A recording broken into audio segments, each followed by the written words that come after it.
जमीन के बदले नौकरी मामले में लालू एंड फैमिली की मुश्किलें बढ़ती जा रही हैं। इधर नीतीश कुमार ने आरजेडी का साथ छोड़कर बीजेपी का हाथ थामा ही था कि उधर ईडी ने लालू यादव की फाइल फिर खोल दी। सोमवार को ईडी ने आरजेडी प्रमुख लालू यादव से 10 घंटे से ज्यादा की पूछताछ की। सुबह से शुरू हुआ सवालों का सिलसिला देर रात तक जारी रहा। इस दौरान लालू प्रसाद की बेटी और राज्यसभा सदस्य मीसा भारती ईडी कार्यालय के बाहर इंतजार करती रहीं। मीसा भारती के साथ आरजेडी के तमाम बड़े नेता और समर्थक भी डटे रहे। शाम ढलने के बाद आरजेडी के समर्थकों की भीड़ बढ़ती को देखकर सुरक्षा के मद्देनजर सीआरपीएफ तक को तैनात करना पड़ गया। अब आज यानी कि मंगलवार को इसी मामले में तेजस्वी से पूछताछ का दिन है।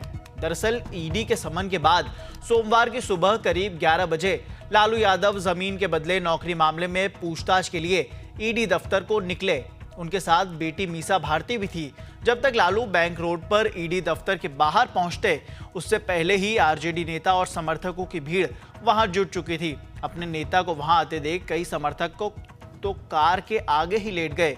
बहुत समझा बुझाकर उन्हें हटाया गया। हालांकि ईडी के अफसरों ने दफ्तर में मीसा भारती को एंट्री देने से मना कर दिया, जिसके बाद मीसा और आरजेडी समर्थक दफ्तर के बाहर बने मंदिर में ही डटे रहे।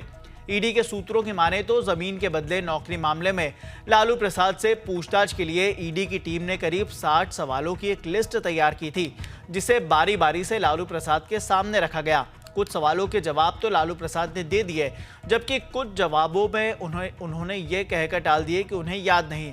हालांकि जैसे जैसे ईडी दफ्तर के अंदर लालू से पूछताछ का समय बढ़ता जा रहा था, वैसे वैसे ईडी कार्यालय के बाहर लालू समर्थकों की भीड़ बढ़ती जा रही थी।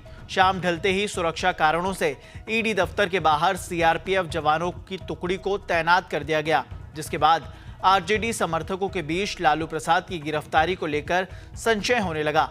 आरजेडी कार्यकर्ता हो हल्ला करने लगे। ईडी की पूछताछ करीब 8:45 बजे तक चली। अब आज तेजस्वी यादव को ईडी ने समन देकर बुलाया है। उम्मीद है कि तेजस्वी पूछताछ के लिए करीब 11 बजे ईडी दफ्तर पहुंचेंगे।